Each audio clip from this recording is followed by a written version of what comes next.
ፊልሙ የሚጀምረው ቤንና ሎራ የተባሉ ባለትዳሮች የጋብቻ አንቨርሰሪ ሲያከብሩ ነው። ከተለመደው ለየት ያለ ነገር ለማድረግ በማሰብ በጀልባቸው ላይ ከዓለም ተለይተው ሁለቱ ብቻ ጥቂት ሰላማዊ ቀናትን አብሮ ለማሳለፍ ይወስናሉ። መጀመሪያ ላይ ሁሉም ነገር ጸጥ ያለና ቆንጆ ይመስላል። ነገር ግን ከዚያ በኋላ ሎራ በርቀት ላይ አንድ ነገር ታያለች። ጸጥ ያለና ሰው ያልነካው ውብ ደሴት። ቤን እዚያ እንዲያቆም ጠየቀችው። ቤን ግን ሐሳቡን አልወደደውም። ስለ ቦታው የሆነ ያልተመቸው ነገር አለ። ነገር ግን ልዩ ቀናቸው በመሆኑ ሙዳቸውን ማበላሸት አልፈለገም። ዋናውን ጀልባቸውን ትተው ትንሽ የጎማ ጀልባ ወደ ውሃው ላይ በመልቀቅ ወደ ደሴቲቱ ማምራት ይጀምራሉ። ነገር ግን የደሴቲቱ ዳርቻ ላይ እግራቸውን እንደጣሉ ያዩት ሁሉ ቅዠት እንደሆነ ገባቸው። ያቺ ውብ ደሴት ምንም የህይወት ምልክት የለም። ጭቃ፣ የተጣለ መሬት እና ያልተመቸ ጸጥታ ብቻ። አንድ ትንሽ ጎጆ አዩ። ይህም ሰው ሊኖርበት ይችላል ብለው እንዲያስቡ አደረጋቸው። ነገር ግን ለረጅም ጊዜ ከፈለጉ በኋላ ምንም ነገር ማግኘት አልቻሉም። ቤን መውጣት አለብን ብሎ ሐሳብ አቀረበ። ሎራ ግን ትንሽ ተጨማሪ ቦታዎችን ለመቃኘት ፈለገች። በቃ እውነቱን ለመናገር ነገሮች መቀየር የሚጀምሩት እዚሁ ጋር ነበረ። ወደ ደሴቲቱ ጠለቅ ብለው ሲገቡ ያረጁና የዛጉ ማሽኖችን ያገኛሉ። ከዓመታት በፊት የሆነ ሰው እዚያ የነበረ ይመስላል። አሁን ግን ሁሉም ነገር ተትቷል። አሁንም ቢሆን ምንም ሰው ስላላገኙ ለትንሽ ጊዜ ለመቀመጥ ለመነጋገርና ለማረፍ ይወስናሉ። ከዚያም ቤን አንድ ነገር ያስተውላል። ሰማዩ በጣም በፍጥነት እየጨለመ ነው። አውሎ ነፋስ እየመጣ መሆኑን እና እሱ ደግሞ ትንሽ እንዳልሆነ ወዲያው ይረዳል። ስለዚህ በፍጥነት ወደ ትንሽ ጀልባቸው በመመለስ ወደ ዋናዋ ጀልባ ማምራት ይጀምራሉ። ነገር ግን ተመልሰው ሳይደርሱ አውሎ ነፋሱ ይመታቸዋል። ግዙፍ ማዕበሎች ተጋጭተዋቸው ጀልባዋን ሙሉ በሙሉ ይገለብጧታል። ሁለቱም ወደ ቀዝቃዛ ውሃ ተወረወሩ። ስለዚህ ወደፊት ከመሄድ ይልቅ ወደ ኋላ ተመለሱ። ደሴቱ ላይ ሲደርሱ ሙሉ በሙሉ ደክመዋል። ምንም አይነት ትክክለኛ መጠለያ የለም። የሆነ ሆኖ ትንሽ እሳት አንድደው ሌሊቱን በፍርሃት በሕይወት ለመቆየት እየታገሉ ያሳልፉታል። ጠዋት ይመጣል። ነገር ግን ነገሮች አልተሻሻሉ፣ እንደውም እየባሱ ይሄዳሉ። ዋናዋ ጀልባቸው ጠፍታለች፣ ደብዛዋም የለም።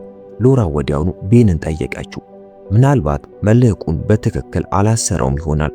ነገር ግን ቤን በትክክል ማሰሩን እርግጠኛ ነው።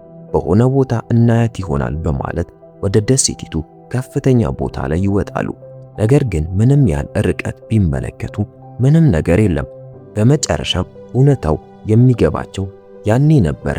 ከሁሉም ነገር ርቀው በሚገኝ ደሴት ላይ ሙሉ በሙሉ ብቻቸውን ተይዘዋል። ነገሮች ከዚህ በላይ ሊብሱ አይችሉም ተብሎ ሲታሰብ ደግሞ የትንሿ ጀልባቸው ነዳጅ ያልቅባታል። ይሄ ማለት ለመውጣት ቢሞክር እንኳ መዋኘት አለባቸው። ርቀቱስ በጣም እጅግ ርቀው ነው የሚገኙት። ሎራ እውነታውን መጀመሪያ ትረዳዋለች። እንደዚህ ለመውጣት መሞከር የማይቻል መሆኑን ለቤን ነገረችው። ሌላ አውሎ ነፋስ ከመጣ መትረፍ የሚባል ነገር የለም። ለጊዜው ደሴቱ ብቸኛው አማራጫቸው ነው። ረሃብ ይጀምራል፣ ጥምም ይከተላል። ምናልባት የሆነ ነገር እናገኝ ይሆናል በሚል ተስፋ ደሴቱን እንደገና ለመፈለግ ይለያያሉ። በመጨረሻም ትንሽ ስኬት አገኙ፣ የንጹህ ውሃ ምንጭ። ያ ቅስፈት በጣም ትልቅ ነበር። ጠጡ፣ የሚችሉትን ያክል ጠጡ። ከአውሎ ነፋሱ ወዲህ ለመጀመሪያ ጊዜ ትንሽ እፎይታ ተሰማቸው። ነገር ግን ውሃ ብቻውን በቂ አይደለም፣ ምግብ ያስፈልጋል። ማታ ላይ በሕይወት ለመቀጠል ሲሉ ቅጠሎችን ለመብላት ይገደዳሉ። ስልክ የለም፣ ሬዲዮ የለም፣ እርዳታ የሚጠሩበት መንገድ የለም። ስለዚህ ምናልባት የሚያልፍ ሰው ያየዋል በሚል መሬት ላይ ትልቅ የእርዳታ ምልክትን ይሰራሉ። ነገር ግን በልባቸው ያውቁታል፣ ማንም አይመጣም። አሁን ሁሉም ነገር በእድል ላይ የተመሰረተ ነው። ካረጁት ማሽኖች ክፍሎች ትንሽ መጠለያ ነገር ሰሩ። ውሃ የሚያከማቹበት ጣሳ እንኳ አገኙ። ቀስ በቀስም በሕይወት መታገል የዕለት ተዕለት ተግባራቸው ሆነ። በየቀኑ ምግብ ለመፈለግ ይወጣሉ፣ ነገር ግን ምንም ሳይዙ ይመለሳሉ። አንድ ቀን ያልተጠበቀ ነገር እስኪያገኙ ድረስ 3 መቃብሮች እዚያው ደሴቱ ላይ ያገኛሉ። ይሄ ማለት እዚህ የጠፉት የመጀመሪያዎቹ ሰዎች እነሱ ብቻ አይደሉም። ያ ደግሞ ትልቅ ድንጋጤ ፈጠረባቸው። ሎራ ተስፋ መቁረጥ ጀመረ። ቤን ግን ተስፋ እንዳትቆርጥ አንድ ቀን ሰው እንደሚመጣ በመንገር አበረታታት። ነገር ግን ተስፋ ብቻውን አይመግብህም። ያለ ትክክለኛ ምግብ ያሳለፏቸው ቀናት ጉዳት ያደርሱባቸዋል። በመጨረሻም ሎራ ወድቃ ተሸክሟት ይመለሳል። ጠዋት ስትነቃ የሆነ ነገር ይቀየራል። ግልጽ አድርጋም ትነግረዋለች። ከእንግዲህ ለመዳን ዝም ብለን መጠበቅ አንችልም፣ መትረፍ አለብን። እዚያ ላይ ነው እንጨቶችን አዘጋጅታ መሳል የጀመረችው። ማደል ሊጀምሩ ነው። ፊልሙ ቤንና ሎራ ወደ ትንሽ ጀልባቸው ገብተው ወደ ሌላኛው የደሴቱ ክፍል ሲያመሩ ይቀጥላል። እዚያም ለረጅም ጊዜ ያላዩትን ነገር አዩ። የፔንጊውን መንጋ። ለጥቂት አፍታ ሎራ ባለችበት ድርቅ ብላ ቀረች። በዓይኖቿ ውስጥ የእፎይታ ስሜት ይታያል። ነገር ግን ሕመምም አለበት። ምክንያቱም ይሄ ማለት ምን ማለት እንደሆነ አስቀድማ ታውቃለች። ቀደም ሲል የማንንም ሕይወት አጥፍታ አታውቅም። እንዲያውም እንደዚህ አይነት ነገር ማድረጉን አስባው እንኳ አታውቅም። አሁን ግን ነገሩ የተለየ ነው። አሁን ነገሩ ስለ መትረፍ ሆኗል። በሁለት ሐሳብ ተወጠራ። እንባ በዓይኖቿ እየሞላ ያድናሉ። በዚያም ቀን ከብዙ ቀናት በኋላ ለመጀመሪያ ጊዜ ትክክለኛ ምግብ ተመገቡ። ለጥቂት ጊዜም ቢሆን ነገሮች የሰመሩ መሰሉ። ውሃም አላቸው፣ ምግብም አላቸው። እዚያ መትረፍ የሚችሉበትን መንገድ ተምረዋል። ነገር ግን አሁንም የሌላቸው አንድ ነገር አለ፣ ወደ ቤት የሚመለሱበት መንገድ። በየቀኑ ወደ ዳርቻው በመሄድ ወደ ማያልቅ ውቅያኖስ ይመለከታሉ። የሆነ ነገር ለማየት ተስፋ በማድረግ ጀልባ ወይም መርከብ፣ ማንኛውም የህይወት ምልክት። ቀናት ወደ ሳምንታት ተለወጡ። ሳምንታት ጸጥ ወዳሉ ወራት ተሸጋገሩ። ከዚያም አንድ ቀን ሁሉም ነገር እንደገና ተለወጠ። ለማደን ተመልሰው ሄዱ። በዚያን ጊዜ ግን ፔንጊኖቹ የሉ፣ ሙሉ በሙሉ ጠፍተዋል። በቃ እንዲሁ ዋና የምግብ ምንጫቸው ጠፋ። ይህ ደግሞ በሎራ ፊት ላይ ይታያል።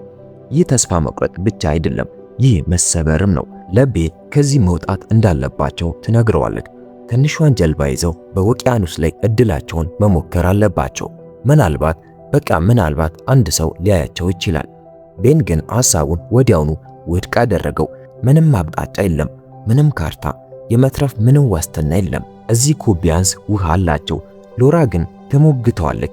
እዚህ በዝግታ የምንሞት ከሆነስ? እናም እዚያ ቦታ ላይ በመካከላቸው ያለው ውጥረት ጨመረ። በዚያች ምሽት በክርክራቸው ወቅት ያልተጠበቀ ነገር ተከሰተ። በርቀት ላይ ብርሃን ያያሉ። መርከብ ወደ ዳርቻው ይሮጣሉ፣ ይጮሃሉ፣ እጃቸውን ያወዛውዙታል። ነገር ግን ርቀቱ በጣም እጅግ ሩቅ ነበር። ማንም አይሰማቸው። ነገሮች ወደ አስቸኳይ ውሳኔ የሚቀየሩት እዚሁ ጋር ነበር። ይህ ምናልባት የመጨረሻ እድላቸው ሊሆን እንደሚችል ተረዳ። ሁለቴ ሳያስብ የቀራቻቸውን ትንሽ ነዳጅ ወስዶ ጀልባዋ ላይ ይደፋታል። ሞተሩን አስነስቶ ቀጥታ ወደ መርከቧ ማምራት ይጀምራል። ሎራ በድንጋጤ ታብዳለች። እንዲያቆምም ትጮህበታለች። ሊደርስ እንደማይችል ነዳጁ በቂ እንዳልሆነ ትነግረዋለች። ቤን ግን አይሰማትም። ምክንያቱም በእሱ አእምሮ ነገሩ ይሄው ነው፣ የመጨረሻ እድል ወይ ደግሞ እዚሁ መሞት። እናም ወደ ጨለማ ውቅያኖስ ይሰምጣል። ሎራ ወደ ኋላ ቀርታለች። እዚያው ቆማ ሲሄድ እያየችው ሙሉ በሙሉ አቅም አጣለች። ጊዜ አለፈ። በትክክል የፈራችው ነገር ተከሰተ። ነዳጁ አለቀ። የቤን ጀልባ ቆመች። በባህሩ መካከል ተይዞ ቀረ። ቀርቧል፣ ነገር ግን በቂ አልነበረም። መርከቧ ጉዟን ቀጠለች። በቃ እንዲሁ እድላቸው አመለጠ። ደሴቱ ላይ ሆና ሎራ ትጠብቃለች። አንድ ቀን፣ ከዚያም ሌላ ቀን። ቤን ግን አልተመለሰም። ቀስ በቀስ እውነታው መጣ። እሱ ጠፍቷል። ያ እውነታ ሙሉ በሙሉ ሰበራት። ቢሆንም እንኳ በሕይወት ለመቆየት ራሷን ትገፋፋዋለች። ምክንያቱም አሁን ተስፋ መቁረጥ ማለት መጨረሻው ማለት ነው። እንደገና ቀናት ያልፋሉ። ከዚያም አንድ ቀን ጠዋት በሩ ተንኳኳ። መጀመሪያ ላይ እውነተኛ መንኳኳት አልመሰላትም። በሩን ትከፍቷለች። እዚያም ቆሞ ያለው ቤን ነበረ። በሕይወት አለ፣ ነገር ግን በጣም ደክሞ ቆስሎ ነበር። አካላቱ በቁስል ተሸፍኗል። እግሩ በጣም አስፈሪ በሆነ ሁኔታ ውስጥ ነው። ሎራ ያየችውን ማመን አልቻለችም። በእመም ውስጥ ሆኖ ቤን የሆነውን አስረዳት። መርከቧ ጋር ፈጽሞ አልደረሰም። ነዳጁ ካለቀ በኋላ ማዕበሉ ወደ ድንጋዮቹ ወረወረው። ጀልባዋ ተሰባበረች። እግሩን በጽኑ ቆሰለ። እሱ ግን ተስፋ አልቆረጠም። ለ6 ቀናት ያክል መሞከሩን ቀጠለ።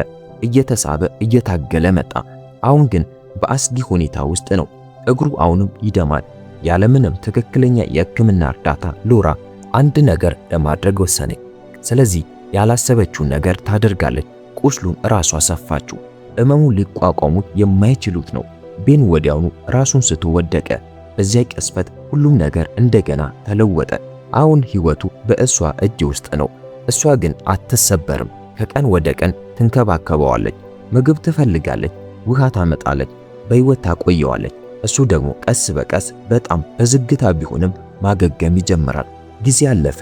ከወር በላይ ካለፈም በኋላ አሁንም እዚያው ናቸው። አሁን ደግሞ አዲስ አደጋ ይደቅናል። ክረምት፣ የበረዶ ጊዜ መጣ። ደሴቱ አየሩ ጨካኝ ሆነ። ሎራ አንድን ነገር በግልጽ ተረዳት። ከዚህ በላይ እዚህ ካሳለፉ በብርዱ መሞታቸው ነው። ስለዚህ ውሳኔ ትወስናለች። መውጣት አለባቸው። ቤን ግን አሁንም በጣም ደካማ በመሆኑ እምቢ ይላል። ጉዞውን ማድረግ እንደማይችል ያውቃል። ሎራ አትከራከርም፣ ምክንያቱም በልቧ ማድረግ ያለባትን ነገር አስቀድማ ታውቃለች። ብቻዋን ልትሄድ ነው። ሎራ የመጨረሻ እድሏ ሊሆን እንደሚችል የምታውቀውን ነገር በጸጥታ እያዘጋጀች ነው። የምትችለውን ያክል ትንሽ ምግብና ውሃ ትሰበስባለች። ለቤን በቂ የሚሆነውን ታስቀምጥለታለች። ያለምንም ማመንታት ትወጣለች። ብቻዋን፣ ምንም ግልጽ አቅጣጫም የለም፣ ምንም ዋስትናም የለም። አንድ ግብ ብቻ ነበራት፣ እርዳታ ማግኘት ወይም ደግሞ ፈጽሞ አለመመለስ። ወዲያውኑ ጉዞ ጨካኝ ሆነባት። ብርዱ ያልተመቸ ብቻ አይደለም፣ በእያንዳንዱ እርምጃ አካሏ እየደከመ ይሄዳል። አንደኛው ቀን ያልፋል፣ ምንም ነገር የለም። ሁለተኛው ቀን አሁን ምንም የለም። በሶስተኛው ቀን ሙሉ በሙሉ ደከመች። አካሏ እጅ መስጠት ጀመረ። በአንድ ወቅት በረዶ ላይ ትወድቃለች። መንቀሳቀስ እንኳ አልቻለችም። በዚያ ቅጽበት ልክ ሊያበቃ ይቃረባል።